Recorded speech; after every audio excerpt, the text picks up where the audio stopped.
अस्सलामुअलैकुम and a very good morning. Espresso में आपको खुशामदीद कहेंगे। ये इमरान हसन, ये अरबला हसन। और मुल्क भर में इस वक्त ऑडियो टेप्स के आने का सिलसिला जारी है। इस वक्त मुख्तलिफ किस्म के कलर्स हैं हमारी पॉलिटिक्स के ना। कभी उसमें कुछ बयानात आ जाते हैं, कभी कुछ शख्सियात आ जाती हैं, और ऑडियो टेप्स, वीडियो टेप्स, इस तरीके से हम जो न्यूज़ चैनल्स वाले हैं हम अक्सर बिजी रहते हैं इस काम के अंदर। खैर, हमने अभी इस पर बात नहीं करती। उम्मीद है कि आपका जो इस हफ्ते का इख्तिताम है वो बेहतर होने जा रहा है। इख्तिताम नहीं है, अभी थर्सडे है।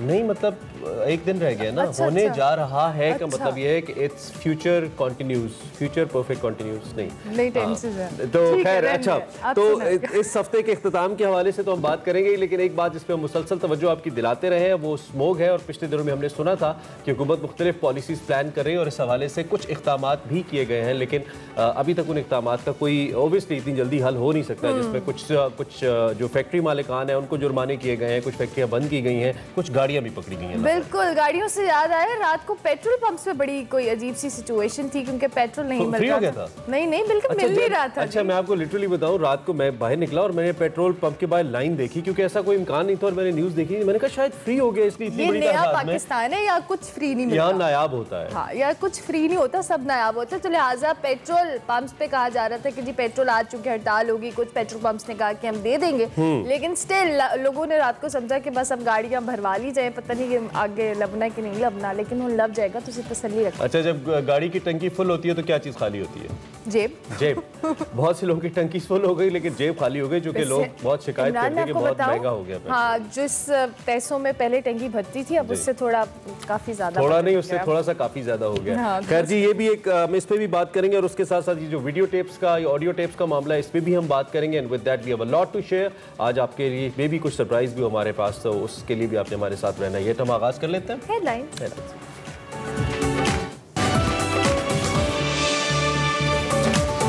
मुबैना ऑडियो टेप पर बयानबाजी उरूज पर नून लीग की नायब सदर मरियम नवाज ने अदलिया से अज खुद नोटिस लेने का मुतालबा कर दिया। ऑडियो टेप्स नून लीग का ड्रामा करार। वजीर आजम इमरान खान का इदारों को मुतनाज़ा बनाने की बजाय लन फ्लैट्स का हिसाब देने का मुतालबा। एक के बाद एक बहरान। पेट्रोल पर मुनाफा मार्जिन न बढ़ाने पर पाकिस्तान पेट्रोलियम डीलर्स एसोसिएशन का पेट्रोल देने से साफ इनकार। पाकिस्तान समेत दुनिया भर में खवातीन पर तशद्दुद के खात्मे का आलमी दिन मनाया जा रहा है। खवातीन को ज़हनी और जिस्मानी तशद्दुद का निशाना बनाना हमारे मुआशरे का अलमिया। हमें रवैयों पर गौर करने की जरूरत। सेगमेंट सफर शर्ट में देखिए ताओबट कश्मीर का एक पुरएतमाद बच्चा जो आलमी ज़मीर को झंझोड़ रहा है। और T20 की आलमी रैंकिंग, बाबर आजम का पहला नंबर। मोहम्मद रिजवान की तरक्की चौथी पोजीशन पर पहुंच गए। विराट कोहली टॉप 10 से बाहर हो गए। यानी कि क्रिकेट पे तो बात होगी, मजा आएगा। और विराट कोहली टॉप 10 से निकल गए, बहुत अरसे के बाद निकल गए। Babar Azam and Rizwan is on fourth. इसमें हम डिटेल बात करेंगे, लेकिन चूंकि इमरान ने ऑडियो टिप्स पे आज जरूर बात करनी है, हम आपको बड़ी खबर बताएंगे।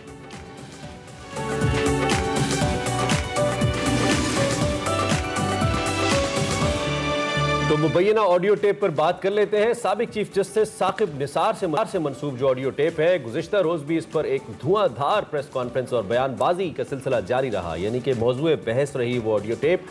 मुस्लिम लीग नून की नायब सदर मरियम नवाज ने इस्लामाबाद में प्रेस कॉन्फ्रेंस की। इस हवाले से मुबैना ऑडियो टेप को साबिक चीफ जस्टिस के खिलाफ एक चार्जशीट करार दिया। राना सना के मनशियात केस समेत कई लीगी रहनुमाओं के केसेस का तज़किरा किया और उनके फैसलों को लेकर कई सवालात भी उठाए, और कहा कि साबिक चीफ जस्टिस को बताना पड़ेगा कि नवाज शरीफ को सजा देने और इमरान खान को लाने के लिए उन्हें किसने मजबूर किया। इसके साथ ही उन्होंने साबिक चीफ जस्टिस साकिब निसार को मशवरा भी दिया कि आएँ, इल्ज़ामात का दिफा करें, सवालात के जवाब दें, वरना हुकूमत और हुकूमती शख्सियात उनका केस बिगाड़ देंगी।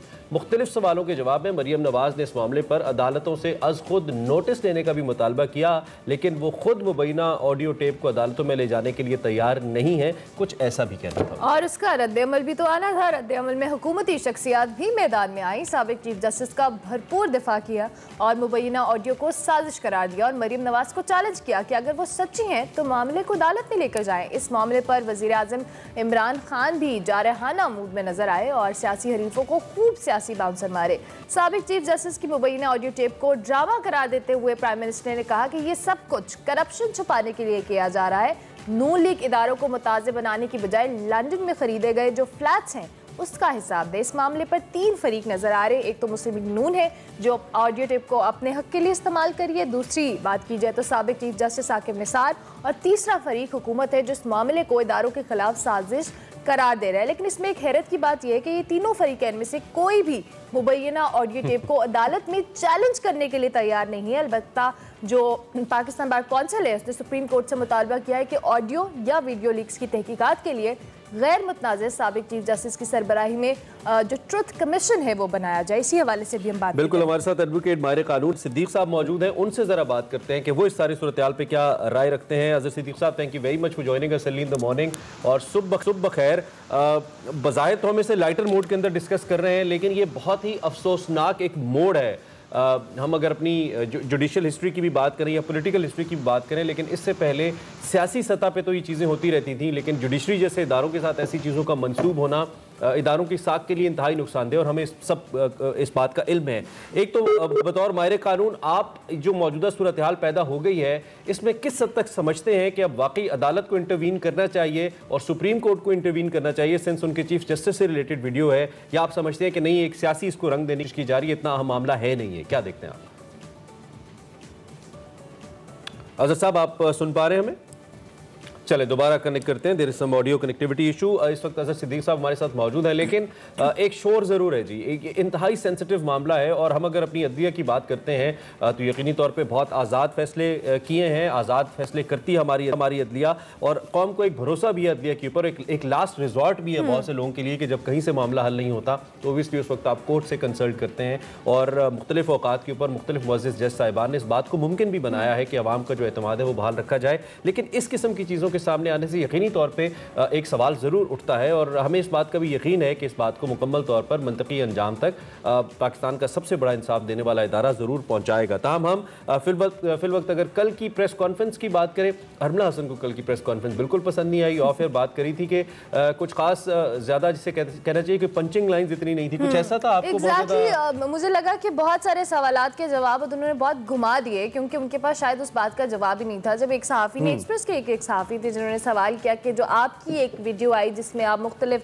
मीडिया चैनल्स के हवाले से कह रही थी कि इनको एड्स नहीं दिए जाएंगे, तो उन्होंने कहा कि मैं मानती हूँ कि वो मेरी वीडियो है, मैं उसमें कोई जोड़ तोड़ का इल्ज़ाम नहीं लगा रही, लेकिन स्टिल इसमें मैं बहुत लंबी बात और फिर एक्सप्लेनेशन भी दे दी ना मरियम औरंगजेब ने। उन्होंने कहा कि वो पार्टी चूंकि अपने मीडिया सेल को हिट कर रही थी, तो जो पार्टी के एड्स थे वो एड्स एक्चुअली उन्होंने रेफर किए कि वो फला चैनल को नहीं देने, और उसके साथ साथ फिर ये उन्होंने बाद में बयान जारी किया। और उसके बाद खैर जब क्योंकि कल एक उसके साथ इजाफी वीडियो ऑडियो भी आ गई ना, आपको पता है, ये तो सिलसिला आता रहता है, अब ये पहले ट्रेलर फिर फिल्म। फवाद चौधरी साहब ने बहरहाल जी कल फौरी तौर पर एक स्टेटमेंट दे दी। उन्होंने कहा जी 18 अरब रुपए के तकरीबन फंड्स थे जिनके बारे में आप बात करी थी, और इनको तकसीम किया गया, जिनमें उन्होंने कहा कि मुख्तलिफ सहाफ़ियों में, मीडिया हाउसेज में तकसीम किया। फवाद चौधरी साहब ने कहा, और साथ ही उन्होंने कहा कि इस पर हम इंक्वायरी करेंगे। साबिक चीफ जस्टिस साहब की ऑडियो पे नहीं कर रहे, इस पे कर रहे हैं हुकूमत इंक्वायरी। खैर अज़र सिद्दीक साहब आगे हमारे साथ। अज़र साहब, आप मुझे सुन पा रहे हैं? की आवाज आ रही है जी। चले, बहुत शुक्रिया। मैं दोबारा से दोहरा देता हूँ, सवाल मेरा ये था कि आपके ख्याल में ये जो मामला खड़ा हुआ है, इसमें अब वाकई आपको लगता है कि सुप्रीम कोर्ट को, पाकिस्तान के सबसे बड़े इंसाफ देने वाले इदारे को खुद इंटरवीन करना चाहिए, या महज इसे सियासी रंग देकर ज़्यादा बढ़ाकर पेश किया जा रहा है, इसको ज़्यादा आगे तक नहीं ले जाने की ज़रूरत? आप इस पर क्या राय रखते हैं? देखिए, एक बात बड़ी वाज़ेह है कि आपको याद होगा अरशद मलिक की वीडियो आई थी, उस वक्त सुप्रीम कोर्ट में मैटर क्या था, सुप्रीम कोर्ट ने प्रिंसिपल तय कर दिए उन्हें उस वक्त जी कि अगर आपके पास ऐसी कोई चीज आती है उसको आपने फोरेंसिक कराना है, अदालत में जाना है, जिरा करनी है, फिर यहीं तक बात नहीं है। क्या उस जो बात सामने ला रहे हैं, क्या उसने केस को कोई बिगाड़ा, केस पे इफेक्ट किया, मटेरियल इफेक्ट किया?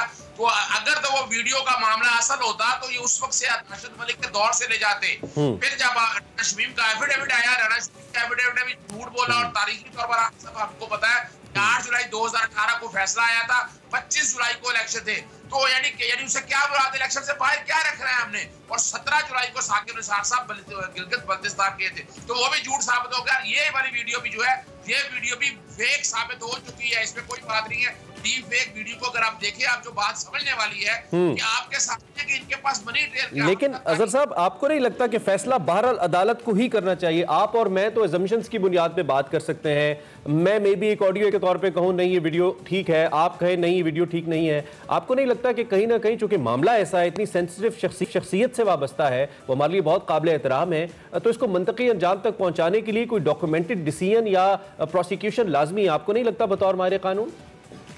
देखिए, मैं फिर भी बता रहा हूं कि 2019 के अंदर वीडियो का ऑलरेडी मामला सुप्रीम कोर्ट ने टेक अप कर लिया था। ठीक है, सुप्रीम कोर्ट में कही थी, सुप्रीम कोर्ट ने तय कर दिया था। अभी आए आप मरियम नवाज को रोका किसी ने, ये उठाए वीडियो, जो कोई भी ऑडियो लेके जाए अदालत में, किसी ने रोका? अजगुद नोटिस की क्या जरूरत है?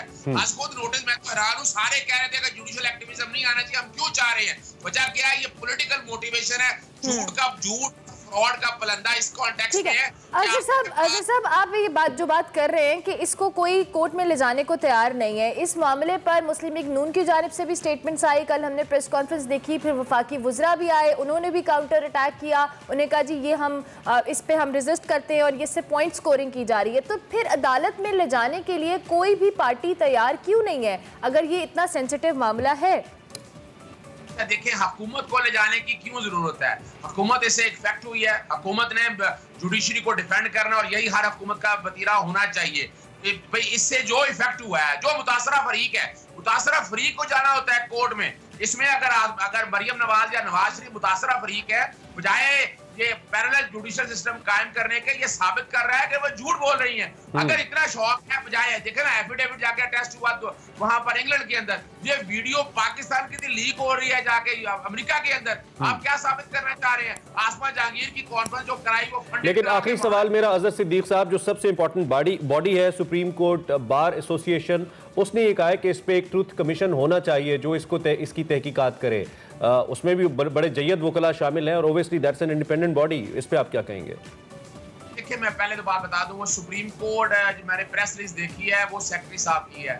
सुप्रीम कोर्ट की जब एग्जीक्यूटिव कमेटी कभी बैठेगी तब की बातें हैं। हर एक को पता है इस वक्त Pakistan bar council, supreme court bar association, इसमें पॉलिटिकल लोग मौजूद हैं, जो उनके सेनेटर मौजूद हैं, उनका सियासी एजेंडा है और हम अपने जुडिशियल सिस्टम को खराब कर रहे हैं। पहले हम पे इल्जाम लगाया कि 126 नंबर पे आ गए। मैं चैलेंज करता हूं, किसने के 126 नंबर पर आ गए? वरना लोग यहाँ सड़कों पे होते। यानी बड़े प्लानिंग के साथ हमारी जुडिशरी को टारगेट किया जा रहा है और पाकिस्तान बार काउंसिल और सुप्रीम कोर्ट बार एसोसिएशन को सामने आकर कौन के सामने ये बातें रखनी चाहिए। और आपको याद है एहसन बून जो सदर है, उन्होंने बड़ा क्लियरली कह दिया था, उन्होंने अली अहमद खुद की तकरीर की कंडेमनेशन भी की थी और जहां तक राना शमीम है उसकी क्रेडिबिलिटी भी डाउट कर दी थी। हमें ये अगर जो मिसाल के तौर पर बात बड़ी सीधी सी है, हमें क्यों एंगेज होना है? पूरी कौम क्यों इसमें एंगेज हो रही है? जो ठीक है, उसके पास है नहीं। ठीक है, आपका मौके पहुंचा, बहुत शुक्रिया। अजहर सिद्दीक साहब हमारे साथ एडवोकेट सुप्रीम कोर्ट मौजूद थे। उनका ये कहना था कि एक तो इसको अदालत को टेकअप करने की जरूरत नहीं है, अजहर साहब के मुताबिक ये वीडियो झूठ पर मबनी है, और सुप्रीम कोर्ट के हवाले से भी उन्होंने कहा कि ये मामला मजीद आगे नहीं जाना चाहिए क्योंकि सुप्रीम कोर्ट शौकत सिद्दीकी साहब के मामले में, अरशद मलिक जज जो थे उनके मामले में, इस मामले को ऑलरेडी टेकअप कर चुकी है, ये उनका कहना था। खैर, इस पर हम बात करते रहेंगे जी क्या होता है, लेकिन बहरहाल जो इबाम है वो नहीं होना चाहिए इतने बड़े इदारे को लेकर, और किसी को इबाम फैलाना भी नहीं चाहिए, हमारे मौजूद इदारों को मुतनाज़ा नहीं बनाना। यानी कि सिर्फ अब पॉइंट स्कोरिंग होगी और वुज़रा आएंगे और फिर हाँ जी, और ये मामला ऐसे ही चलता रहेगा। ब्रेक लेंगे, ब्रेक के बाद हाजिर होंगे, आप देखते रहिए एक्सप्रेस।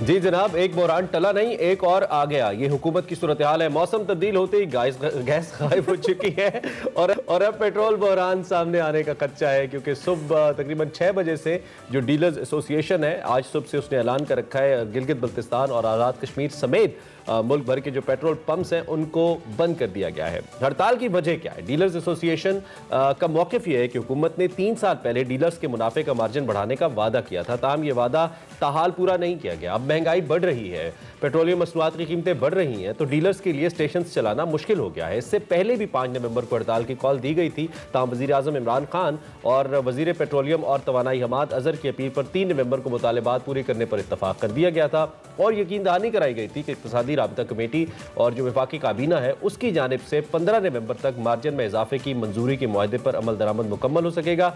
इसके बाद भी हुकूमत ने मुनाफा मार्जिन 6% बढ़ाने पर इत्तफाक किया और फैसले पर अमल दरामद के लिए 17 नवंबर तक का वक्त देने का कहा था। अब जब 5 दिन गुजर गए और ये नहीं हुआ, गवर्नमेंट मुतालिबात नहीं मान रही या संजीदा नजर नहीं आ रही, तो ये हड़ताल कर दी गई है। ताहम वफाकी वज़ीर तवानाई ने दावा किया है कि वजारत पेट्रोलियम डीलर्स एसोसिएशन के साथ राबते में है। मार्जिन पर नजरसानी से मुतल्लिक समरी ECC को भिजवा दी गई है और आइंदा इजलास में फैसला हो जाएगा कि क्या मामला है। वजारत पेट्रोलियम के तर्जुमान ने पेट्रोल पंप्स की हड़ताल पर अवाम को परेशान ना होने का मशवरा दिया और यकीन दिलाया कि आज PSO और दीगर कंपनीज के जो पेट्रोल पंप्स हैं वो खुले रहेंगे और ऑयल सप्लाई में तसलसल के लिए जो टैंकर्स हैं वो भी रवाना कर दिए गए हैं। ओगरा ने भी मुतहरिक हो गया और पेट्रोल पंप्स पर तेल की सप्लाई में खलल डालने का नोटिस लेते हुए ऑयल मार्केट कंपनियों को रिटेल आउटलेट्स पर जो फराहमी है उसको यकीन दहानी कराने की भी हिदायत की गई और 2 टोक अल्फाज में ये वाज़ेह किया गया है कि जो सप्लाई में तातुल है इसमें मुलव्वस अफराद के खिलाफ कानून के मुताबिक सख्त कार्रवाई अमल में लाई जाएगी। और हड़ताल के बाद की सिचुएशन हम आपको बताएं तो मुख्तलिफ शहरों में इस वक्त पेट्रोल पंप्स पर रात को हमने देखा कि बड़ी लंबी कतारें थी, लोग अपनी गाड़ियों में पेट्रोल फुल करवा रहे थे। और अभी क्या सिचुएशन है शहर में और कराची में क्या सिचुएशन है, इस हवाले से मिलते हैं। हमारे दोनों नुमाइंदे में ज्वाइन कर चुके हैं। काशिफ हुसैन हमारे साथ कराची से मौजूद होंगे और अफजाल तालिब हमें लाहौर से ज्वाइन करेंगे। सबसे पहले हम कराची का रुख करेंगे। काशिफ, हम आपसे जानेंगे, हमें कल यहाँ लाहौर में तो हमने देखा कि पेट्रोल पंप्स पे बड़ी लंबी लाइनें लगी हुई थी और लोगों को लग रहा था कि आज हड़ताल है तो फ्यूल के लिए उन्हें दुश्वारी का सामना करना पड़ेगा। कराची की क्या सिचुएशन है? जी, कराची की सिचुएशन बताने से पहले मैं आपसे ये अर्ज करता चलूँ कि समी खान साहब मौजूद हैं हमारे साथ, पेट्रोलियम डीलर एसोसिएशन के।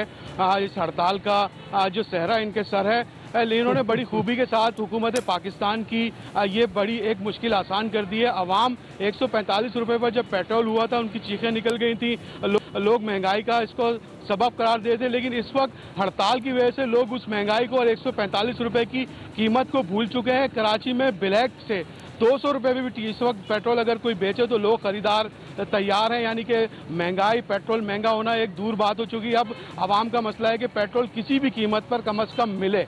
कराची में 300 के लगभग पेट्रोल स्टेशन कायम हैं, जिसमें से 21 जो हैं वो कंपनी ऑपरेटेड हैं। शेल के तकरीबन 6 और PSO के 7 दीगर कंपनियों के इक्का दुक्का पंप हैं। तो पूरे कराची के अंदर जो कि 2.5 करोड़ की आबादी, 3 करोड़ की, वहाँ आज सिर्फ 21 पंप्स के ऊपर पेट्रोल फरोख्त किया जा रहा है। आप अंदाज़ा कर सकते हैं कि जब 300 पंप्स के बजाय शहर के मुख्तलिफ इलाकों में 6 पंप्स खुले होंगे तो उनकी क्या सूरत हाल होगी, वो मनाजिर भी हम आपको दिखाएंगे। कल से अफरा तफरी की सूरत हाल है जब से ये प्रेस कॉन्फ्रेंस हुई है और जिसमें ऐलान किया गया कि हम पेट्रोल बंद कर देंगे। लोगों ने अपनी ज़रूरत से ज़्यादा पेट्रोल खरीदना शुरू कर दिया, जिसकी वजह से जो पंप्स इक्का दुक्का खुले थे और पेट्रोल बेच रहे थे वो भी ख़त्म हो गया उनका स्टॉक और वहाँ पर अफरा तफरी की सूरत हाल पैदा हो गई। काफ़ी बदनस्मी देखी जाए और इस वक्त भी जो सूरत हाल है शहर के अंदर जो पंप्स खुले हुए हैं वहाँ अमन अमान की सूरत हाल पैदा होती नज़र आ रही है। अच्छा, चले मैं वापस दोबारा भी लिंक करते हैं। इस वक्त अफजाल भी चूंकि हमारे साथ है। अफजाल, व्हाट अबाउट लाहौर, खुले हैं कुछ पंप्स या क्या सूरत हाल है?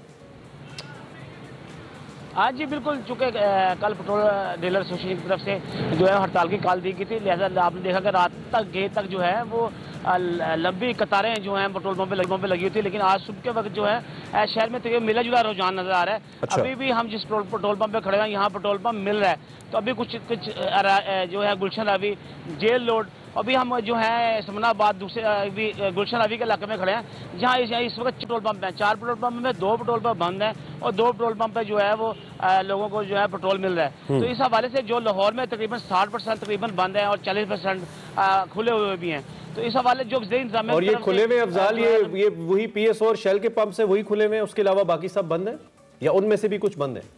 नहीं, जो बाज PSO भी बंद है। अच्छा। जहाँ पेट्रोल शायद सप्लाई नहीं हो सकी वो भी बंद है, लेकिन कुछ पेट्रोल पंप खुले भी हुए हैं। इसलिए डिफरेंट जो है कंपनी की तरफ से जो प्रोवाइड किया जाता है लाहौर में जो ठीक है। चले इस वक्त हमें अब्दुल समी साहब भी ज्वाइन कर रहे हैं। अफजाल और काशिफ आप हमारे साथ ही रहिए। अभी साहब चेयरमैन है जी पेट्रोलियम एसोसिएशन के, he is the key person जिनके बारे में काशिफ ने तो कहा कि ये सेहरा उनके सर जाता है। ये सेहरा तो नहीं है, तो बड़ी मुसीबत है आवाम के लिए। उनसे जरा बात करते हैं। समी साहब, थैंक यू वेरी मच, आपने हमें अलग ज्वाइन किया। अब्दुल समी साहब, आई होप आप मुझे सुन पा रहे हैं। हम बराह रास्त इस वक्त लाइव में हम तो मैं आपसे पूछना ये चाहूंगा कि जब हुकूमत से ऑलरेडी आप राब्ते में, हुकूमत ये कह रही है, हुकूमत ने कमिटमेंट भी की और ऑलरेडी उन्होंने कहा है कि हमने ECC के अंदर इसकी समरी को मूव कर दिया, उसके बावजूद आपने आवाम को क्यों ये मुश्किल देना मुनासिब समझी? आज लोग अपनी फैमिलीज के साथ रोड्स पर जलील हो रहे हैं पेट्रोल लेने के लिए।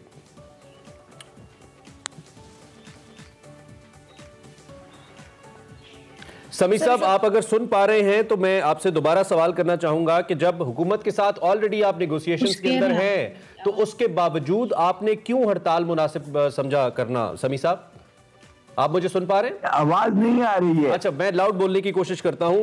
आई होप कि आप मुझे सुन पा रहे हैं। हम बराह रास्त हैं। सवाल मेरा ये है कि जब ऑलरेडी आप हुकूमत के साथ राब्ते में हैं पेट्रोल के मामले पर, तो फिर आपने हड़ताल करना क्यों मुनासिब समझा? अवाम इस वक्त बहुत मुश्किलात का शिकार है इसकी वजह से।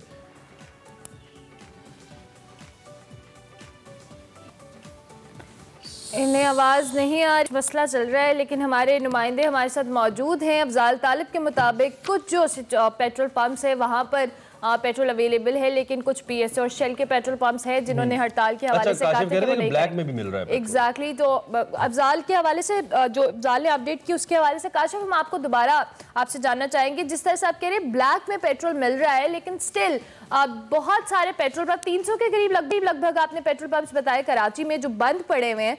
तो रात के वक्त भी हमने देखा था कि लाहौर में तो स्पेसिफिकली लोगों ने भरवाई अपनी गाड़ियों में, अपनी बाइक्स के अंदर, ताकि उन्हें दिक्कत ना पेश आए। सुबह से अभी क्या सिचुएशन है पब्लिक के पॉइंट ऑफ व्यू से, मैं आपसे पूछना चाहूंगी।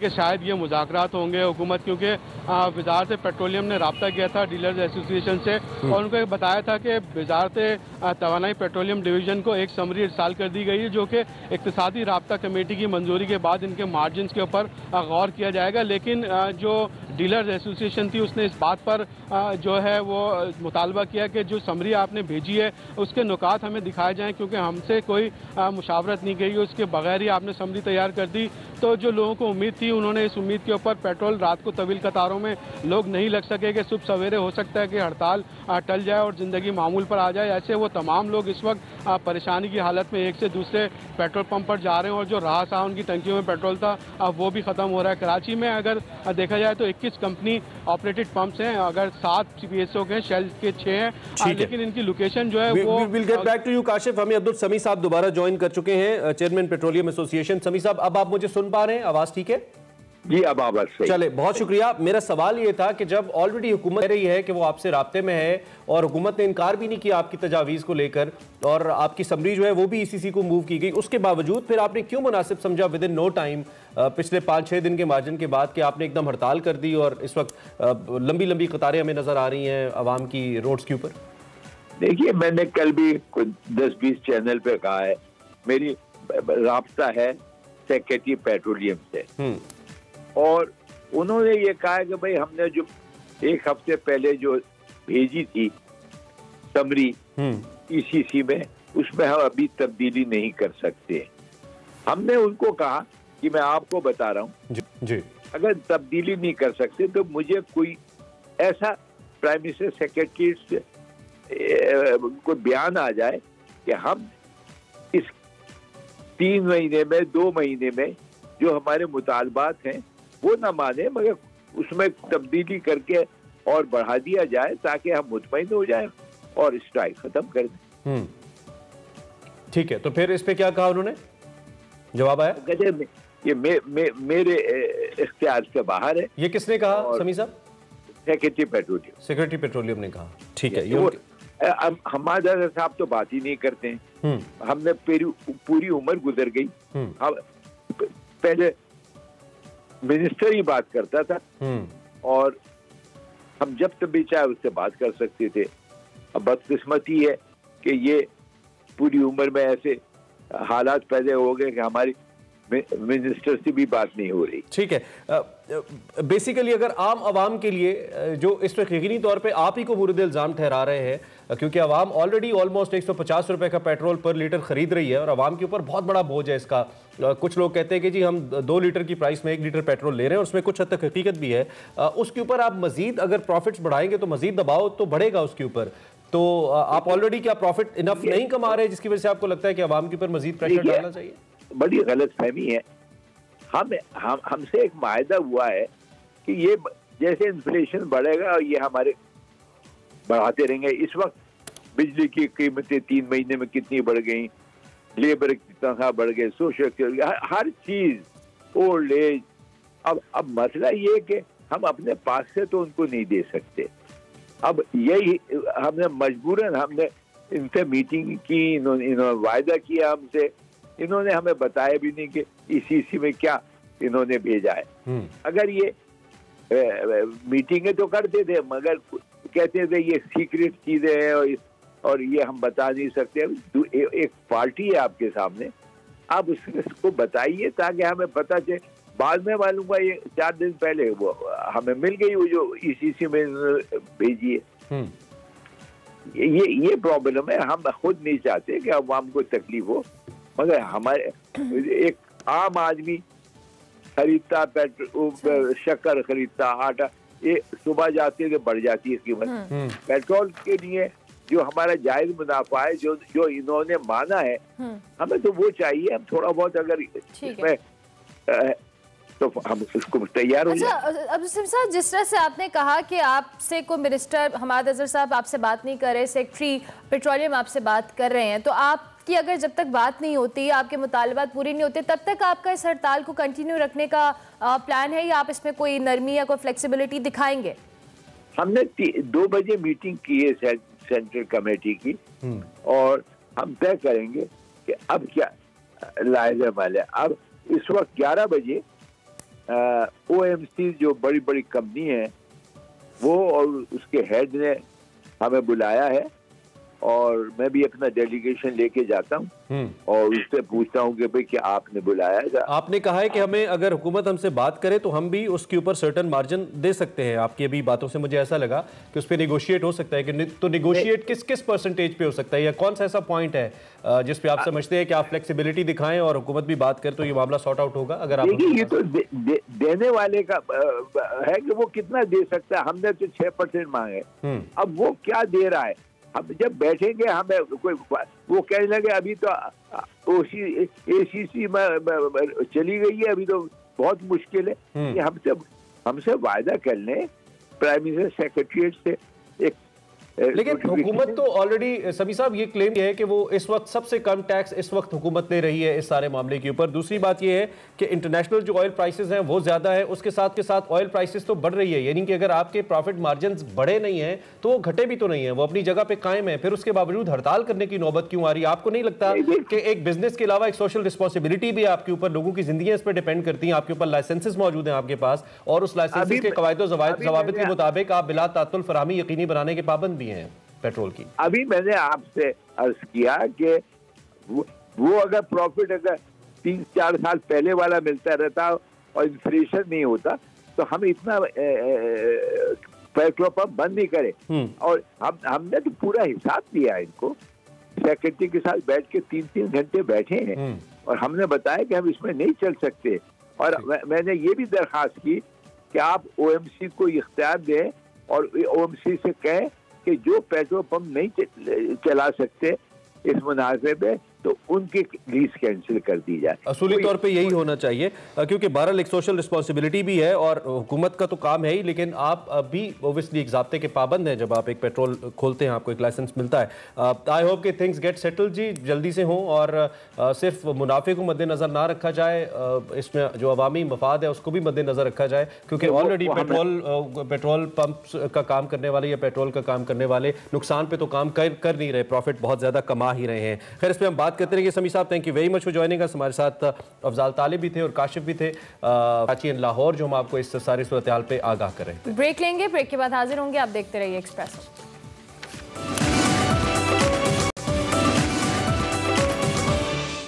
Welcome back to Expresso. बात करेंगे कुछ एक्सप्रेसो हीरोज़ की और पाकिस्तानी तलबा के हवाले से जिनकी तैयार करदा गाड़ियों के बारे में, जिसकी नुमाइश में 4 गाड़ियों में से 2 बिजली से और 2 पेट्रोल से चलने वाली थी। और पेट्रोल तो मिल ही नहीं रहा, लेकिन यहाँ तो चल गई थी। चलो बिजली वाली है ना, बिजली वाली है। इवेंट में पाकिस्तानी यूनिवर्सिटी से ताल्लुक रखने वाले इंजीनियरिंग के तालिब इल्मों की टीमों ने जो प्रोटोटाइप बैटरी पावर और अर्बन कॉन्सेप्ट जो कि गैसोलीन रन में से 4 गाड़ियां नुमाइश के लिए पेश की गई थी, जबकि रावलपिंडी की टीम नस्टैक गैसोलीन अर्बन में विनर करार पाई थी, जबकि गुलाम इसाक इंस्टीट्यूट की टीम हैमरहेड की जो प्रोटोटाइप है उसकी डी कैटेगरी में कामयाबी उसको करार दिया गया था। इस हवाले से हमारे पास हैमरहेड की जो टीम है वो हमारे साथ मौजूद है, उनसे हम बात करेंगे। गुलाम इसाक इंस्टीट्यूट से इनका ताल्लुक है। बेसिकली 3 स्टूडेंट्स हैं हमारे साथ, अनीबा गजनफर है, बासिल मसूद है और हसन रजा है।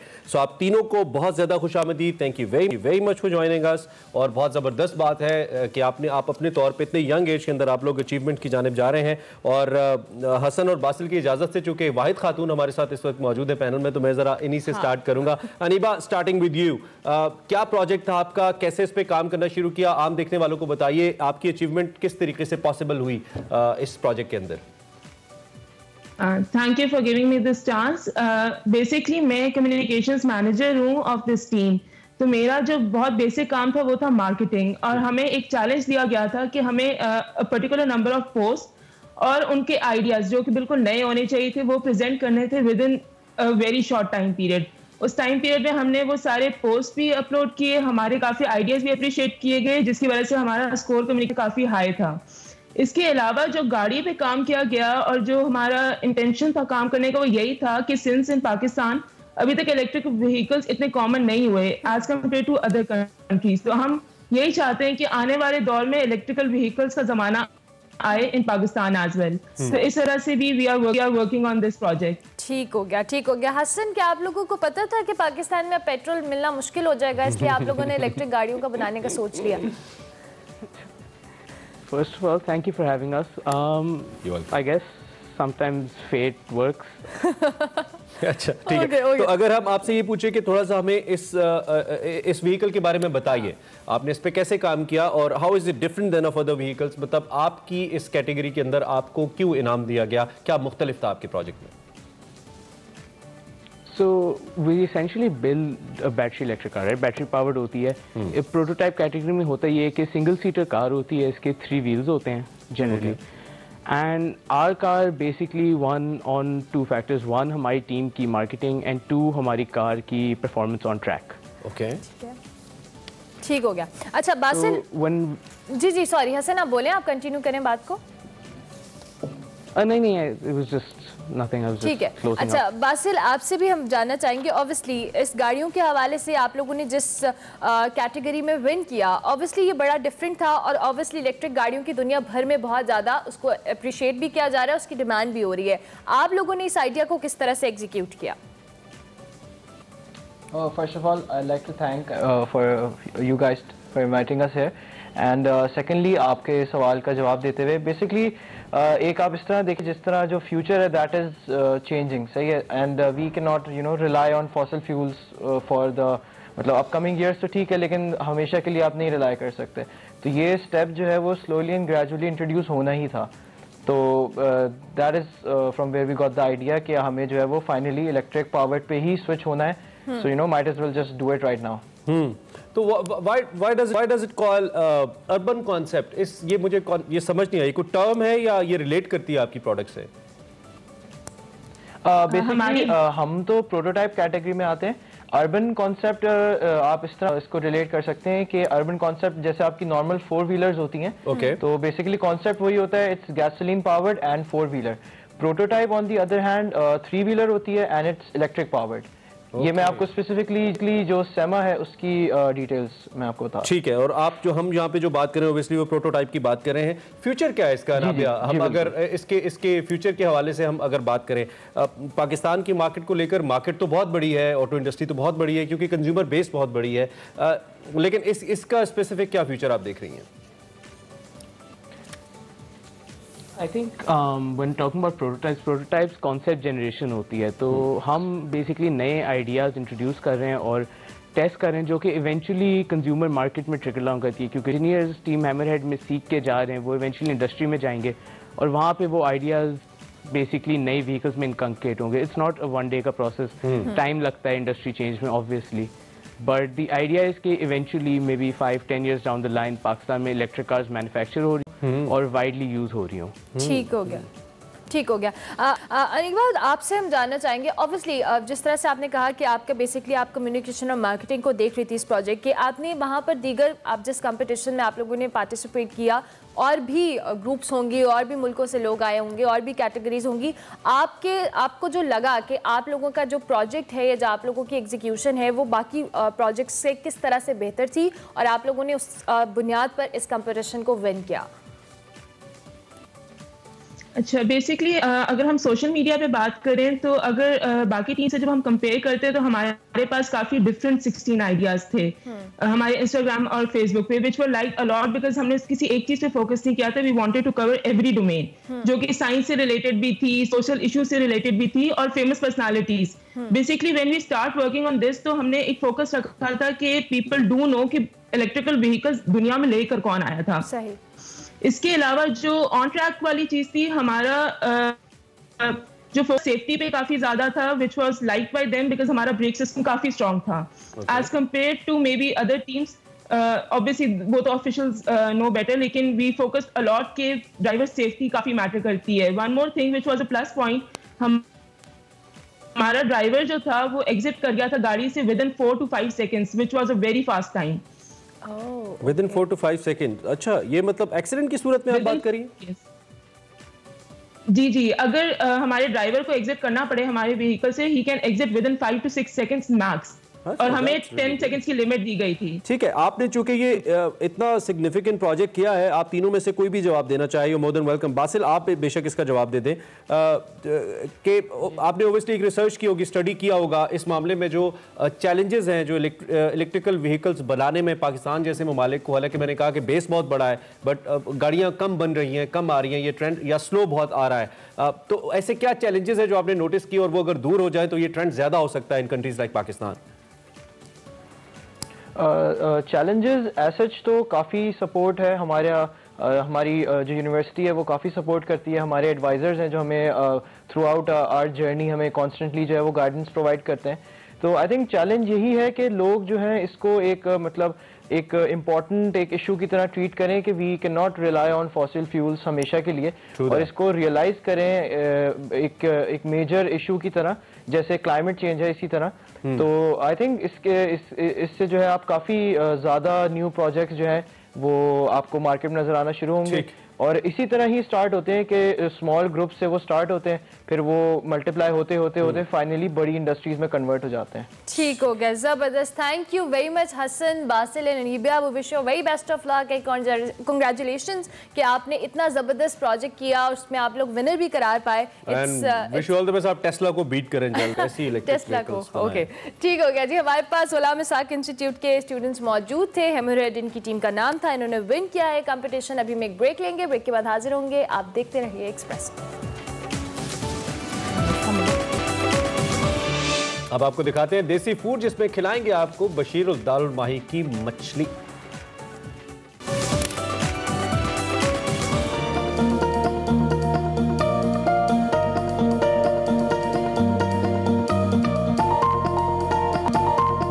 नाजरीन, मछली खाने का वैसे तो कोई मौसम होता नहीं है, लेकिन सर्दियों में मछली खाने का अपना ही मजा है।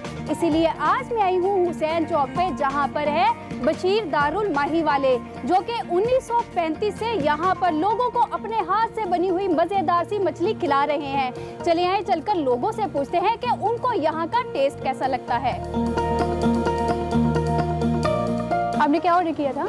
हमने 1 किलो बेसन वाली, 1 किलो तवे वाली फ्राई ये ऑर्डर किया था। अच्छा, सही है। तो आपको टेस्ट कैसा लगा यहाँ का? दोनों का माशाल्लाह बहुत अच्छा है। उसका लैदा वो जो तवे वाली है वो फिंगर फिश में आ जाती है, उसमें कांटा नहीं है, वो कांटे के बगैर है। ठीक है, बेसन वाली में कांटा है, लेकिन दोनों का टेस्ट जो है लैदा है, लेकिन दोनों ही बहुत अच्छी है।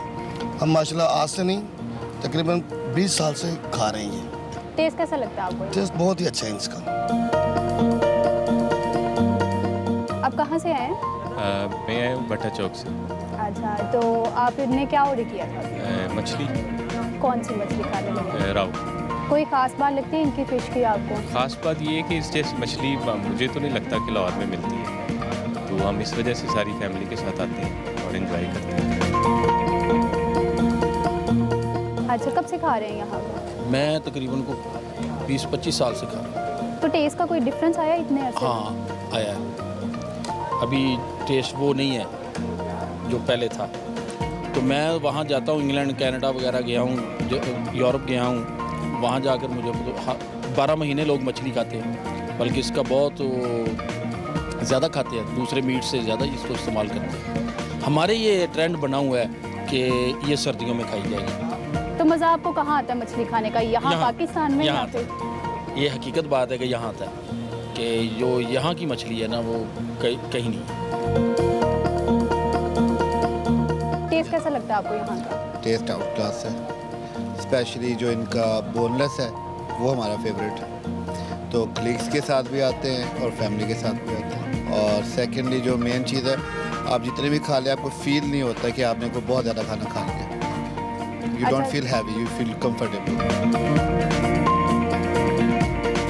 आप कहाँ से आई हैं? मैं वहादत कॉलोनी से आई हूँ। अच्छा, तो आपने क्या ऑर्डर किया था?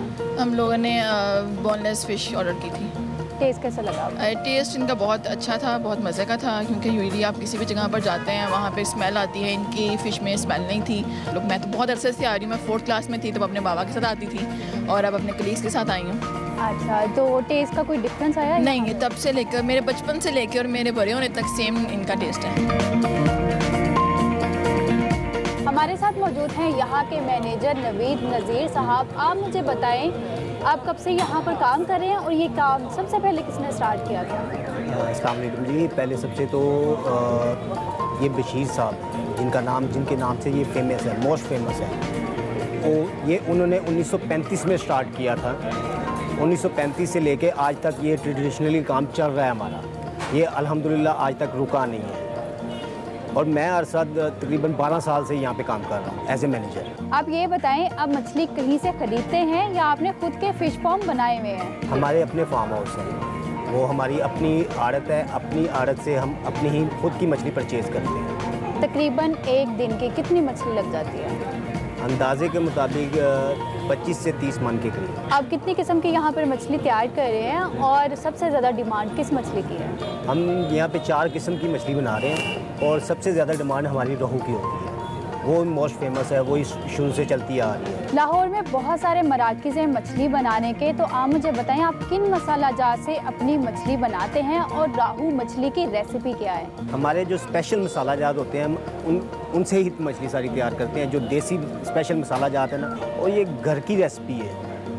ये घर से स्टार्ट हुआ है सारा काम और घर की रेसिपी से हम आज तक चला रहे हैं। मछली के अलावा और कौन सी डिशेस सर्व की जाती हैं? मछली के अलावा हम चिकन तवा पीस तैयार करते हैं, जो कि मोस्ट फेमस है अंदरून शहर लाहौर का। और उसके अलावा गुलाब जामुन है जो मीठे में होते हैं। आपकी कितनी ब्रांचेज हैं और लाहौर में कहाँ कहाँ हैं? हमारी टोटल 3 ब्रांचेज हैं। एक ये हुसैन चौक वो गुलबर्ग में है, एक कज़ाफ़ी स्टेडियम में है और एक अकबर चौक में है। सर्दियों में तो यहाँ पर बहुत रश है मछली खाने वालों का, लेकिन गर्मियों में इतना ही रश होता है? नहीं, गर्मियों में हमारा सीज़न ऑफ हो जाता है। हम बंद कर देते हैं अप्रैल के मिड तक ना हमारा सीज़न बंद हो जाता है, उसके बाद शटर डाउन हो जाता है। यहाँ का टाइम क्या है? कस्टमर कब से कब तक यहाँ आकर मछली खा सकते हैं? हाँ, बशीर दार मई का बेसिक टाइम स्टार्ट होता है 1 बजे। दोपहर 1 बजे से मछली मिलना स्टार्ट हो जाती है और रात 1 बजे तक ये काम शुरू लगातार चलता रहता है। इतने अरसे से यहाँ पर आप काम कर रहे हैं, तो यहाँ पर कोई मशहूर शख्सियात तो आती होंगी? यहाँ पे काफ़ी मशहूर शख्सियात आती हैं, जैसे कि क्रिकेटर्स, एक्टर्स। अब उनके नाम तो याद नहीं रहते, ये तो आपको शायद शो करवाते कि नाम क्या क्या हैं उनके। बहुत शुक्रिया आपका। Thank you. नाजरीन, मेरे लिए आलू मिर्च और बैंगन के पकोड़े, उसके साथ आई है तवा मछली, उसके साथ आई है फ़िश फ्राई और साथ में है नान और मीठे में है गुलाब जामुन। सबसे पहले फ़िश ट्राई करेंगे।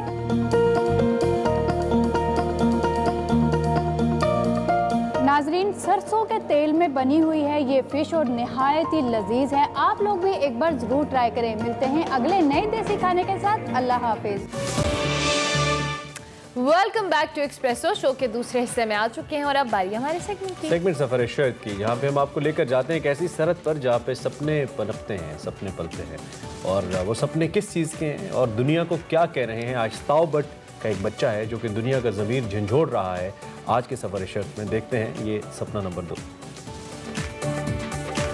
एक कॉलम लिखा था जिसका उन्वान था नांगा पर्वत की सफ़ेद रूह। एक बच्चे से मुलाकात हुई थी और वो कि वो कोई खुशाइन या कोई खुशगवार किसी भी हालत से मौजू नहीं था, लेकिन मैं इस वक्त भी पहाड़ों की एक ऐसी सफ़ेद रूह के साथ बैठा हूँ। बहुत ही खूबसूरत बच्चा है, चाय लेके आया और इसने मुझे कहा कि हाउ मैनी स्पून्स, तो मैंने कहा है। उसके बाद मालूम हुआ कि बच्चा पढ़ता भी है और साथ ये काम भी करता है, तो सोचा आपकी मुलाकात करवा दूँ। आपका नाम क्या है? अस्सलाम वालेकुम people, my name is Faisal Riaz, I am from ताबट 1। ताबट 1? यस। ताबट 1 की ये लगा, ये ताबट 1, ताबट 2 इस तरह है जी। तो ये ताबट 2 स्टेशन है ना ये। हाँ जी, तो एक ताबट 1 है, एक ताबट 2 है, ये मेन स्टेशन है ताबट 1। तो ताबट बाला फिर कौन सा? ताबट बाला इसके पीछे वाला गांव है। कितने ताबट हैं?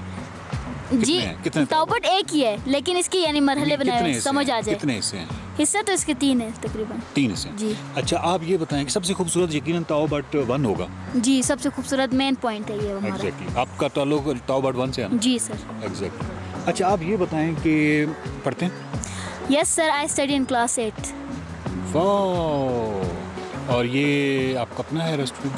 यस, ये तो हमारे रिश्तेदार ही हैं, हमारे गेस्ट हाउस है अपना। तो आप यहाँ काम करते हैं? नहीं, मैं हाथ बटाता हूँ इनका। हाथ बटाता जी। माशाल्लाह। अच्छा, ये बताएं कि आपको यहाँ पे जितने भी टूरिस्ट आते हैं, जी सर, ठीक है, बहुत सारे मेहमान आते हैं, उनके अच्छे होते हैं, अच्छे होते हैं, बहुत ज़्यादातर मेहमान अच्छे होते हैं, लेकिन कुछ आपको कोई ऐसा भी कभी महसूस हुआ है कि कुछ हरकतें अच्छी नहीं हैं? कभी ऐसा तो हुआ नहीं है, अल्हम्दुलिल्लाह। यहाँ हमारे पास जो भी आए सब अच्छे थे, बहुत गेस्ट। बहुत अच्छे। अच्छा, ये बताएं कि आपका जो होटल है, ये जो आपका रेस्टोरेंट है, आप जो कचरा है जी, आप उसको करने के लिए क्या करते हैं, संभालने के लिए? मतलब हम उनको पहले एक शॉपर्स में पैक करते हैं, यानी बिन्स वगैरह में, फिर उन्हें हम एक बार एक जगह पे इकट्ठा कर लेते हैं, उसके बाद कहीं उसको डिस्पोज कर लेते हैं। अच्छा, ये बताएं कि जब आप ये जो मुख्तलिफ लोग अब फैला रहे हैं ना, कचरा फैला रहे हैं, तो ये आपको लगता है कि इससे खूबसूरती जो है ज़रा कम हो जाएगी? खूबसूरती कम नहीं, खूबसूरती तबाह हो जाएगी सारी। हम समझाने की कोशिश तो बहुत करते हैं, लेकिन बाज़ हमें बेइज्जती भी कर लेते हैं। अभी हमने उन्हें समझाने के लिए, ये दरिया जो है आप देख रहे हैं किशनगंगा डैम से जो आ रहा है, ये अभी तो बहुत कम है, डरावना नहीं लग रहा है, इसके बीच में से भी लोग गुजर जाते हैं, लेकिन जब ये खतरनाक था, ये उस पुल के ऊपर से गुजरा था, उसने पुल तबाह किया, इसके बीच में से बड़े बड़े दरख्त आए। हमने इन्हें समझाने की कोशिश की कि उसमें ना जाएं, 10 से आदमी कम से कम ना जाएं आप लोग। तो वो कहते हैं हम लोग इतने दूर से आए। उनकी बात सही थी, लेकिन थोड़ा उन्होंने यानी ख्याल नहीं किया। करना चाहिए था। तो ये बताएं कि आपको सब्जेक्ट कौन से अच्छे लगते हैं? मेरा फेवरेट सब्जेक्ट जो है एक मैथमेटिक्स है और एक साइंस है। वाह वाह वाह वाह वाह। जी। मैथमेटिक्स आपको अच्छा लगता है? जी। ठीक है, तो उसमें क्या करते हैं, यानी इक्वेशंस या मुख्तलिफ चीज़ें हैं वो सॉल्व करते हैं? सॉल्व करते हैं जी। आपको उसमें मज़ा आता है? जी, बहुत मज़ा आता है, और मेरी लैंग्वेज इंग्लिश ज़्यादा फेवरेट है मुझे। ये बताएं कि आपने लाहौर देखा हुआ है, कराची, पिंडी, इस्लामाबाद? बदकिस्मती से तो वो नहीं देखा, लेकिन इस्लामाबाद और झेलम देख लिया मैंने। अच्छा, इस्लामाबाद और झेलम देख लिया? जी। इस्लामाबाद कैसा लगा? बहुत खूबसूरत जगह है वो भी। कोई ट्रैक आपने किया हुआ है? मैंने एक तो ये व्यू पॉइंट्स पे मैं गया हूँ ज़्यादा। ये सामने हमारा ये जो पुल के पास है ना, बाजार लगा हुआ है, उधर से हम ऊपर हाइकिंग पे जाते थे। मैं मेहमानों को भी लेके जाता हूँ। अच्छा, ये बताएं कि आप क्या समझते हैं कि हमारे जो पाकिस्तान के मसाइल हैं जी, वो कौन से मसाइल हैं? मतलब आप किस तरह के समझते हैं और उनका हल क्या है? बड़े मसाइल बताओ, 2-3। मैं एक मसला बता सकता हूँ, ये जो कर्जे लेते हैं। अच्छा जी, कर्जे नहीं लेने चाहिए? जी, कर्जे नहीं लेने चाहिए। ये अपने मुल्क को खुद यानी करनी चाहिए, खुद मेहनत करनी चाहिए। और ये जो हुक्मरान हैं, ये खुद धकेल रहे हैं अपने मुल्क को कर्जों मुसीबत में। जी, आपने ताबट देखा, फिर आपने इस्लामाबाद भी देखा जी, बहुत सारी। और पाकिस्तान कैसा खूबसूरत मुल्क है? बहुत खूबसूरत मुल्क है। अगर हम लोग थोड़ी सी मेहनत करें तो हम इस खूबसूरती को पूरी दुनिया में फैला सकते हैं।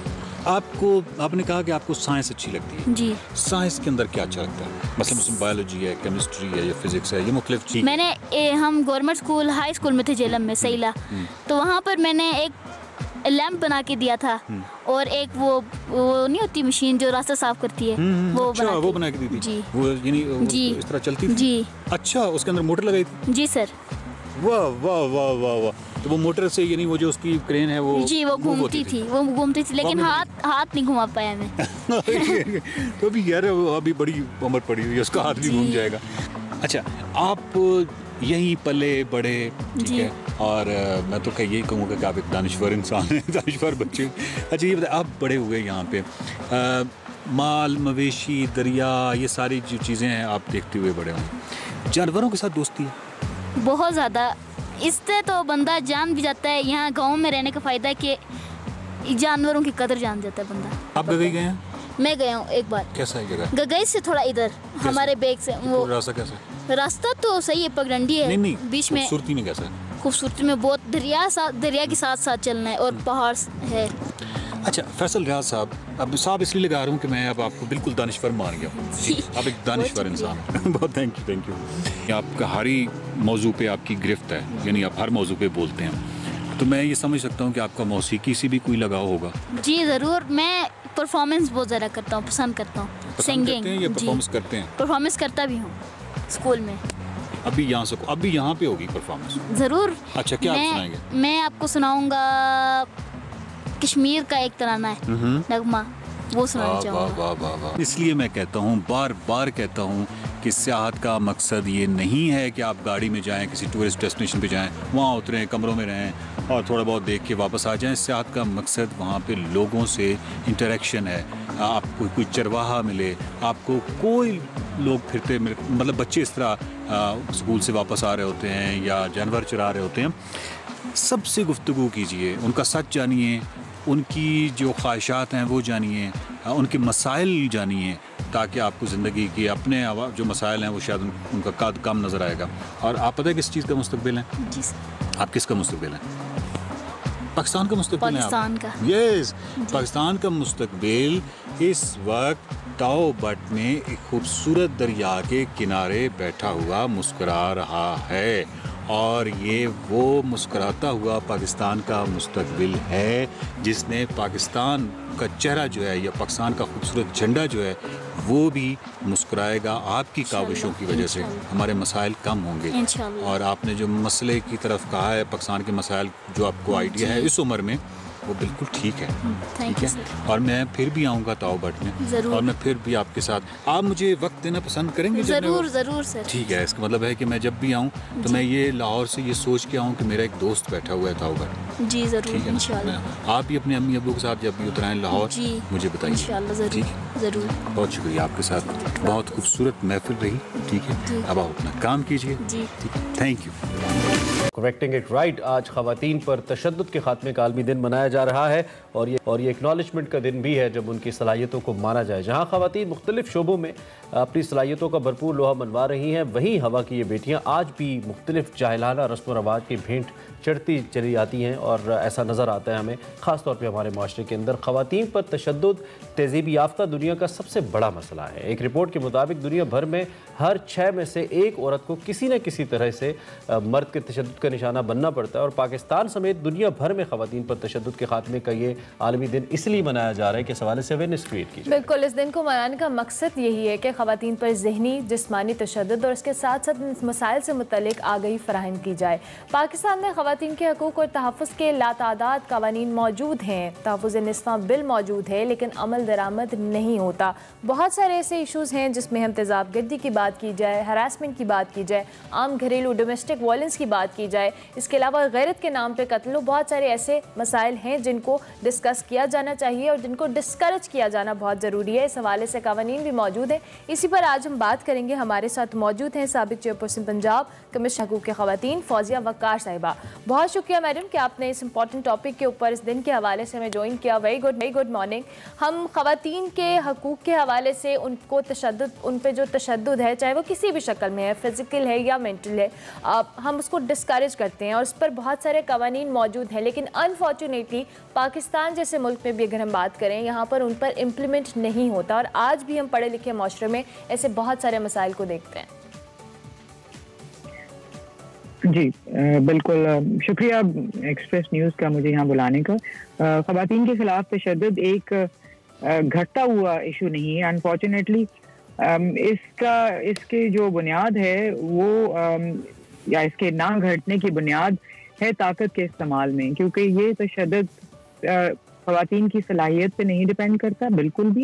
ये तशद्दुद या उनकी किसी कमी की वजह से नहीं होता, ये मुआशरे में जो ख़वातीन की कमतर हैसियत है इसकी वजह से होता है। इसी वजह से बावजूद कवानीन आने के, जब तक ये जहनियत नहीं बदलेगी कि ख़वातीन कमतर हैं और उनके ऊपर ताकत का इस्तेमाल हो सकता है, जब तक रियासत के इदारे ख़वातीन को बराबर तहफ़्फ़ुज़ नहीं देंगे और उनको बराबर के शहरी बनने में और मनवाने में पूरा अपना भरपूर रोल नहीं करेंगे, यकीन ख़वातीन को हमेशा कमतर और कमज़ोर समझा जाएगा और उनके ऊपर तशद्दुद होगा।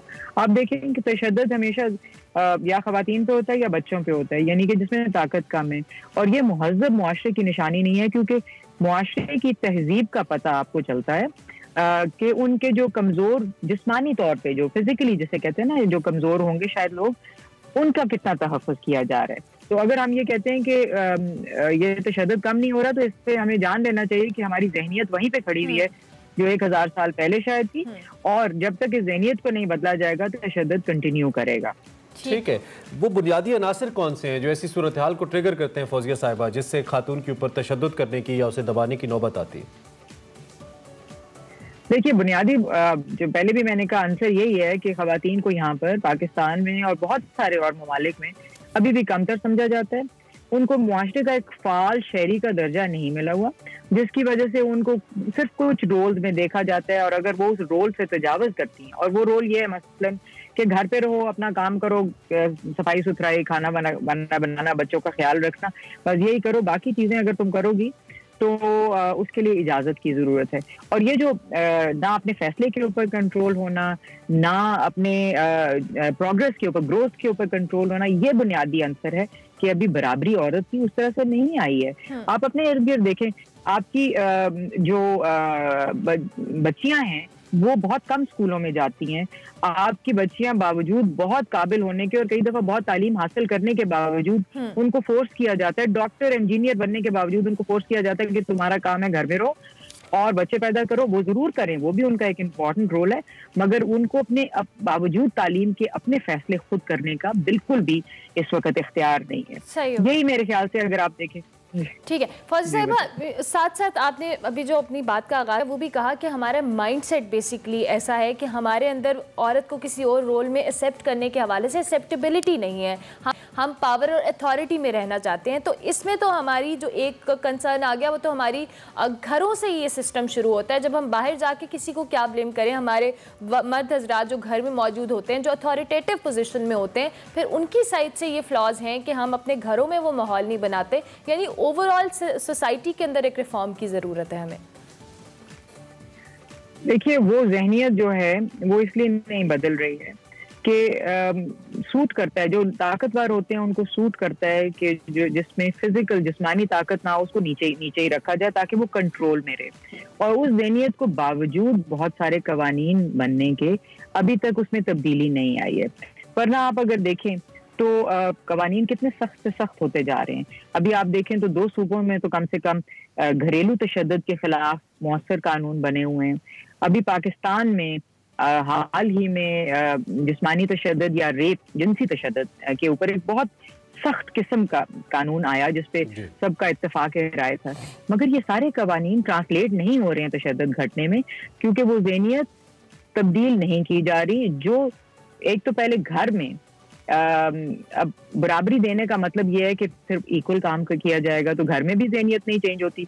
दूसरा, जब आप रियासत में जाएं तो पुलिस वाले जिनके पास आप जाएं या जजेस के पास जाएं या लॉयर्स के पास जाएं, वो तमाम रियासती इदारे जो आपको इन कवानीन का इतलाक कराने के जिम्मेदार हैं, आप देखते हैं कि उनकी ज़हनियत वही है कि जी रेप के तो सारे केसेस झूठे होते हैं। अगर औरत बाहर सड़क पे निकल के आई है तो उसका अपना कसूर है, वो शाम को ट्रैवल कर। एक इसमें बड़ा क्रिटिकल एलिमेंट है, वो ख़वातीन के अपने ही हवाले से है। लेट्स सपोज एक खातून बीइंग मदर भी बच्चों में तकसीम वहाँ से शुरू होती है। मुझे लगता है कि जब एक बेटे को बेटी पर तरजीह दी जाती है, एक बेटे के पैदा होने पे ज़्यादा खुशी मनाई जाती है, और फिर उसके बाद एक बेटे को बेहतर या महंगे स्कूल या कॉलेज में और बेटी को कंपैरेटिवली कम जगह वाले स्कूल या कॉलेज में दाखिल कराया जाता है, तो कहीं ना कहीं then we can put this thing on a female as well कि ये बेसिक जो ख़राबी है ये शुरू वहीं से होती है, घर के बेसिक यूनिट से, और फिर उसके बाद आगे बढ़ती चली जाती है। Can we say that?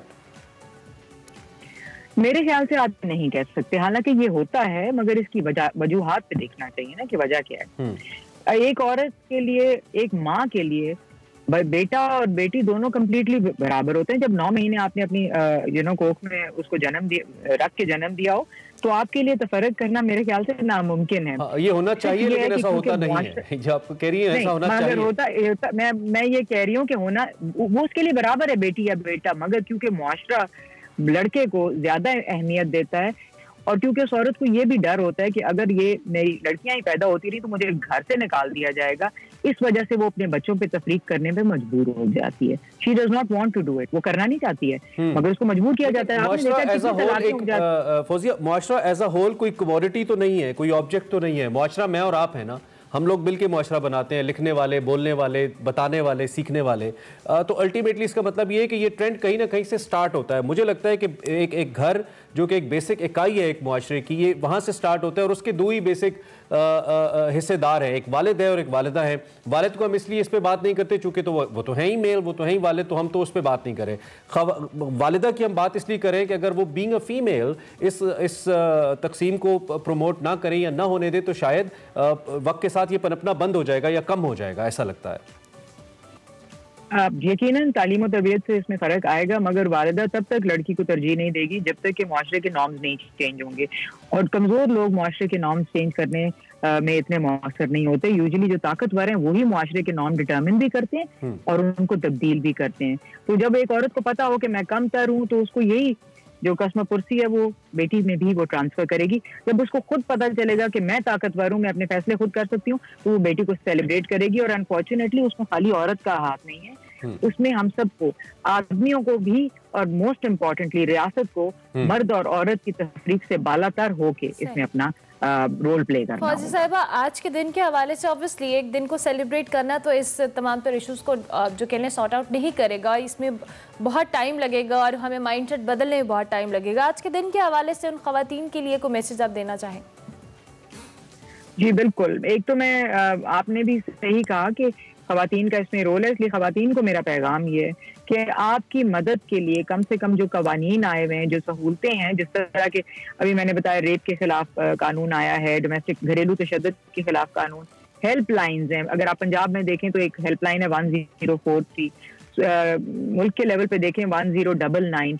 ऐसी जो सहूलतें हैं उनको खुद भी जानिए, उसका इस्तेमाल कीजिए, लोगों को भी बताइए, और दूसरा अपने घर से तालीम और तरबियत से ये आप चेंज शुरू करें कि ख़वातीन पे तशद्दुद नाजायज़ है। बिल्कुल ठीक है Fauzia, thank you very much. साबिक चेयरपर्सन पंजाब विमेन कमीशन हमारे साथ मौजूद थी। ख़वातीन पर तशद्दुद का दिन मनाया जा रहा है जिसमें हम बात करते हैं। इन सारी चीज़ों में से मुझे लगता है सबसे इंपॉर्टेंट बात यह है, ख़वातीन को पढ़ना चाहिए, खुद से जानना चाहिए कि वो कवानीन क्या हैं जो उनको तहफ़्फ़ुज़ देते हैं, उनको वो कैसे इस्तेमाल कर सकती हैं। जब तक नहीं करेंगी वो अपने आप को वल्नरेबल या कमज़ोर समझती रहेंगी, और जब तक आप अपने आप को वल्नरेबल या कमज़ोर समझते रहेंगे आप कमज़ोर ही रहेंगे। Ultimately you need to have that knowledge कि आप लॉस को कैसे अपने लिए इस्तेमाल कर सकते हैं। ब्रेक लेंगे जी, ब्रेक के बाद हाजिर होंगे। देखते रहिए एक्सप्रेस।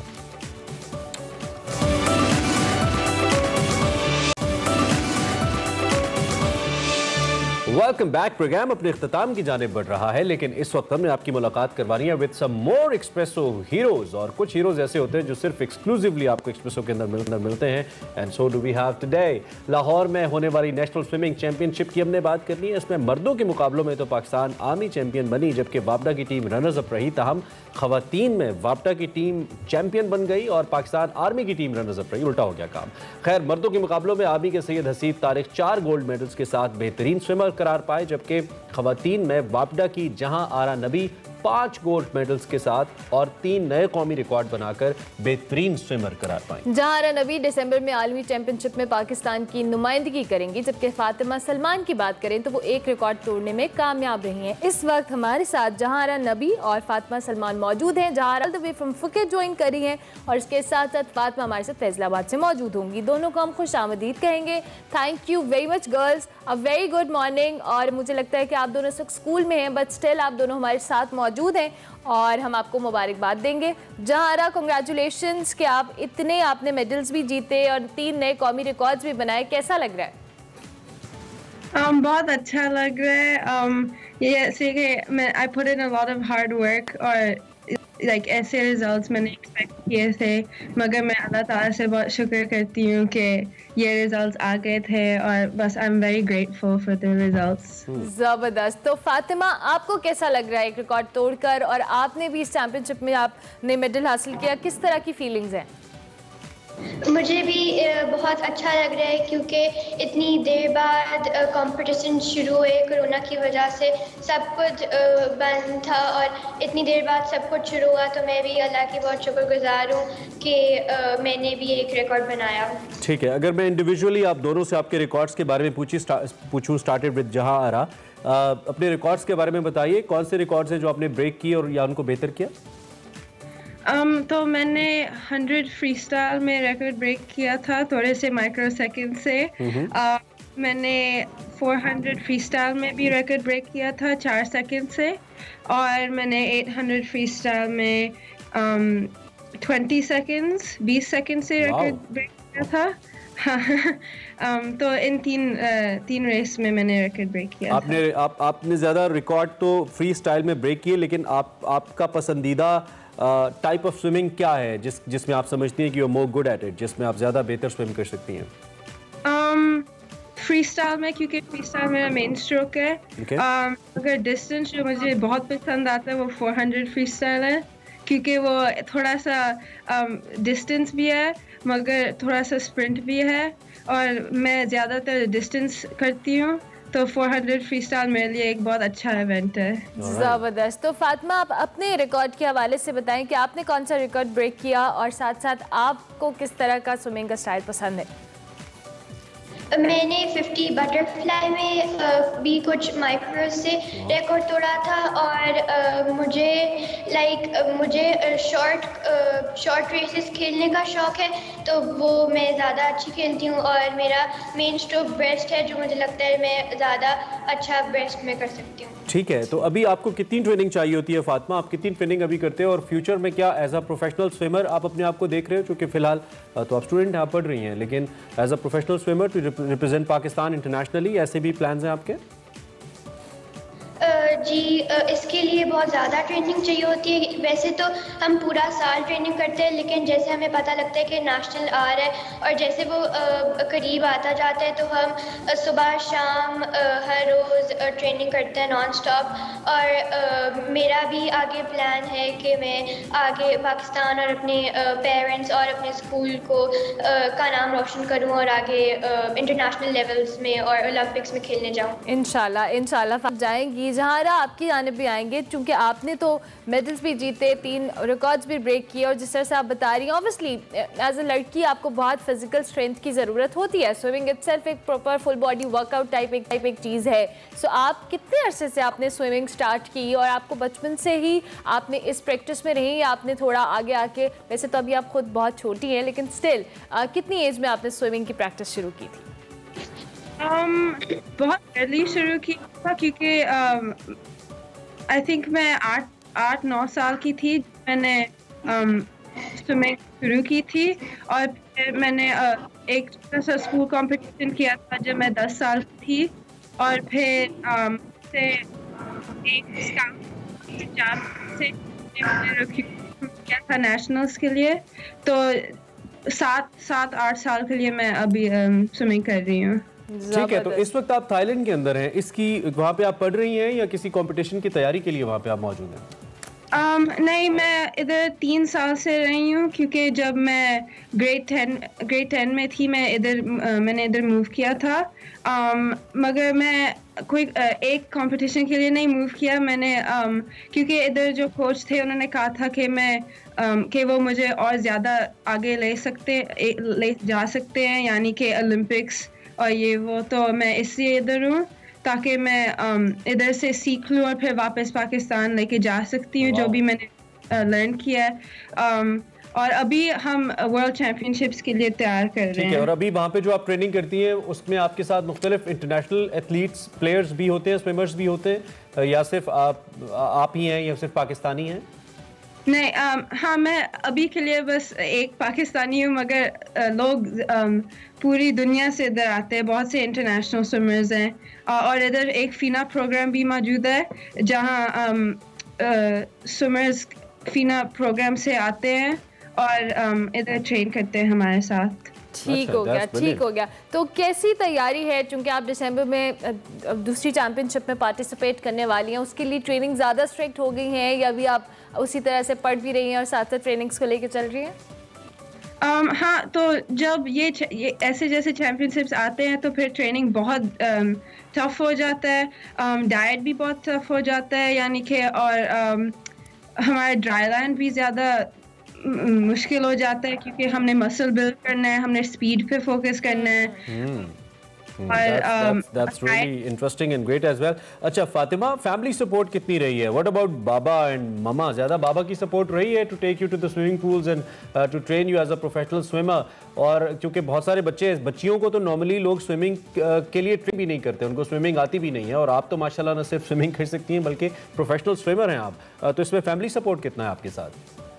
जी, मेरी फैमिली का सबसे ज़्यादा सपोर्ट है क्योंकि फैसलाबाद एक छोटी सिटी है जहाँ पे इतनी ज़्यादा फैसिलिटीज़ स्विमिंग के लिए नहीं होती, स्पेशली लड़कियों के लिए। तो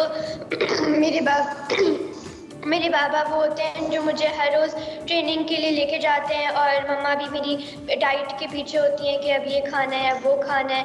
और ट्रेनिंग के लिए क्योंकि जब नेशनल पास आ रहा होता है तो मेरे बाबा हर रोज़ मुझे कहते हैं कि अब बस छुट्टी नहीं करनी, अब बस थोड़ी सी देर रहती है कि अब मेहनत करनी है। ज़बरदस्त। तो फातिमा ज़रा अपनी डाइट का बताएं ना, मामा क्या क्या ज़बरदस्ती खिलाती हैं जो इस स्विमिंग करने के लिए डाइट में खाने का बिल्कुल दिल नहीं कर रहा होता लेकिन वो खाना पड़ता है क्योंकि आपको तो स्विमिंग करनी है?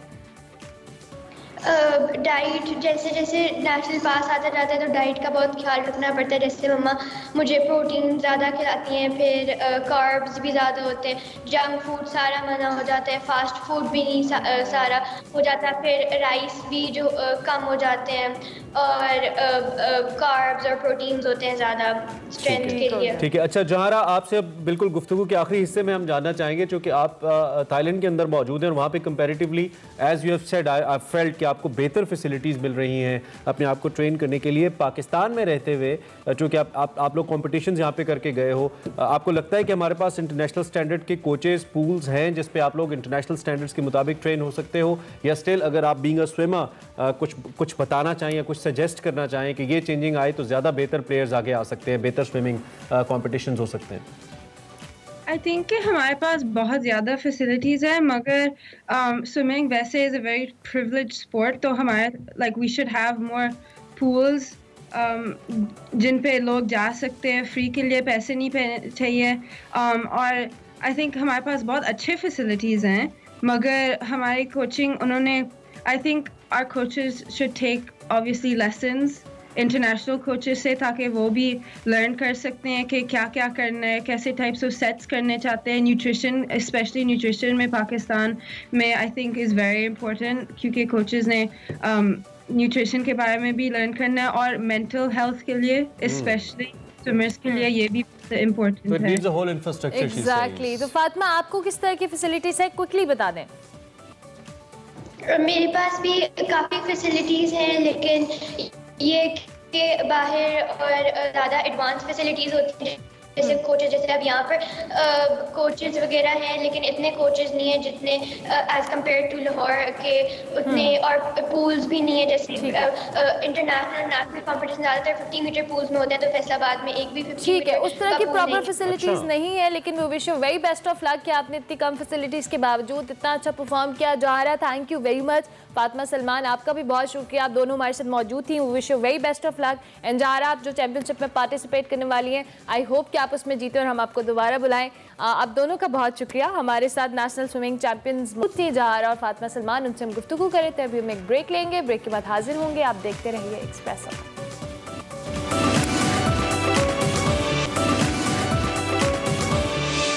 Welcome back to Expresso. Program का आखिरी हिस्सा है और फिटनेस बहुत ज़रूरी है। इतना कुछ करने के बाद, स्विमिंग के बाद टुवर्ड्स फिटनेस, खुशी हमारे साथ हैं। जी खुशी। Thank you Imran. सो आज हम कार्डियो करेंगे। कार्डियो का सेशन होगा डिफरेंट 3 to 4 मिनट्स का, एंड 4 to 5 राउंड्स करेंगे उसके with 2 minute rest in between sets. So 4 exercises guys. You just need a pair of one dumbbell guys, single arm snatches. Lean forward, hinge your hips, keep your chest upright. As you extend, breathe out, then we switch the arm. left arm on the back, lumbar, exhale on the top, keep your chest upright, exhale. Then second exercise is elbows tucked in, dumbbells right above your shoulders, squat and press up. And press, and press. And then third one is skiers.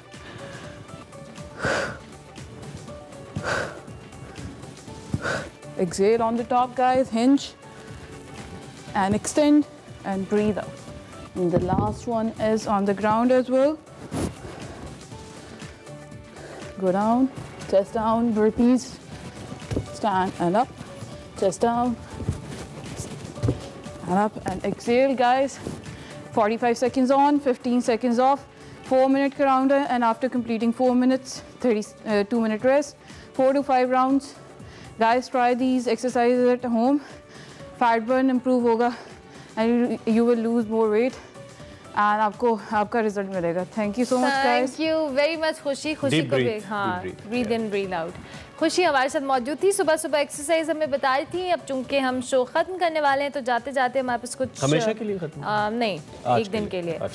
Karachi चिड़ियाघर के हवाले से आपको बताएं तो नायाब नस्ल का सफ़ेद शेर जो है वो हलाक हो गया है. एडमिनिस्ट्रेटर कराची जो है मुर्तज़ा वहाब साहब, उन्होंने इसका नोटिस तो ले लिया है, लेकिन कुछ दिन पहले हमने ये वीडियो जो आपकी टीवी स्क्रीन पर आपको नज़र आ रही है, ये उस शेर की है जो बीमार था और कहा जा रहा था कि इसको प्रॉपर डाइट नहीं मिल रही और इसको प्रॉपर चेकअप नहीं हो रहा है, इस वजह से बीमार है. और कल इस शेर का इंतकाल हो गया क्योंकि इसकी उम्र जो है तकरीबन 14-15 साल के दरमियान थी. 2012 में अफ्रीका से ये लाया गया था कराची चिड़ियाघर में, और इसका पोस्टमार्टम हुआ तो इसको फेफड़ों का भी मसला था और साथ साथ इसको निमोनिया का मर्ज भी लाहक था. अगर मुर्तज़ा वहाब साहब ने कहा है कि अगर जो कराची चिड़ियाघर की इंतज़ामिया इसमें इनका कोई रोल हुआ तो इसके खिलाफ कार्रवाई की जाएगी. वैसे तो आई वंडर कि इस तरह के आप लोग जानवरों को जब हैंडल नहीं कर सकते तो इनको लाया क्यों जाता है. मुर्तज़ा भाई अपने खिलाफ कार्रवाई करें, चूँकि आपके ज़ेरे असर ये हुआ है. एक ऐसा जानवर जो कि बोल नहीं सकता, जो कि फेसबुक पे ना तो स्टेटस लगा सकता है, ना ट्विटर पे ट्वीट कर सकता है कि मेरे अंदर एक बीमारी चल रही है.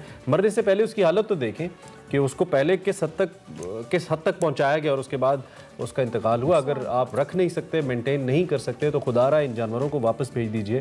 ये बेज़बान है, ये बोल नहीं सकते. They can not tweet for their rights, the best of it is. Trend भी नहीं चला सकते. तो आप प्लीज़ अपने आप को थोड़ा सा, और अगर कोई मिसाल दफ़ा कायम कर दे मुर्तज़ा साहब, तो हम आपको खिराज तहसीन ये मिसाल नहीं चल रही है, ऑन एयर पेश करेंगे आपको खिराज तहसीन, अगर आप कुछ कर दें. खैर, व्हाट नेक्स्ट वी हैव, उरूज आफ्ताब भी है नेक्स्ट. अच्छा, एक इंपॉर्टेंट अच्छी खबर है पाकिस्तान के लिए, और वो उरूज आफ्ताब के हवाले से है, जो कि 64th ग्रैमी अवार्ड 2022 के लिए जिनको नॉमिनेट किया गया है. मुख्तलिफ आर्टिस्ट कैटेगरीज होती है. सिंस 1959 आपको पता है जी ग्रामोफोन या ग्रैमी अवार्ड चल रहा है, और इसमें इस दफ़ा बेस्ट आर्टिस्ट कैटेगरी के लिए बर्कले कॉलेज ऑफ म्यूज़िक से क्वालिफाइड जो हमारी उरूज आफ्ताब हैं, पाकिस्तानी हैं, उनको इनफैक्ट नामजद किया गया है, नॉमिनेट किया गया है. उनका जो सॉन्ग मोहब्बत है उसके लिए इनकी नॉमिनेशन. और बाराक ओबामा ने भी अपने एक इंटरव्यू में इनके सॉन्ग के हवाले से कहा था कि ये उनकी समर प्लेलिस्ट का हिस्सा है. सो अरूज आफ्ताब के हवाले से आपको बता रहे, रोमांटिक लगता है तो नहीं पता नहीं समझ भी आती होगी कि नहीं. इजाजत लेते हैं आपसे, इंशाल्लाह आपसे हमारी मुलाकात. कल फीडबैक हमारे सोशल मीडिया हैंडल्स पे लाजमी दीजिएगा. कल तक के लिए हमारी तरफ से अल्लाह हाफ़िज़.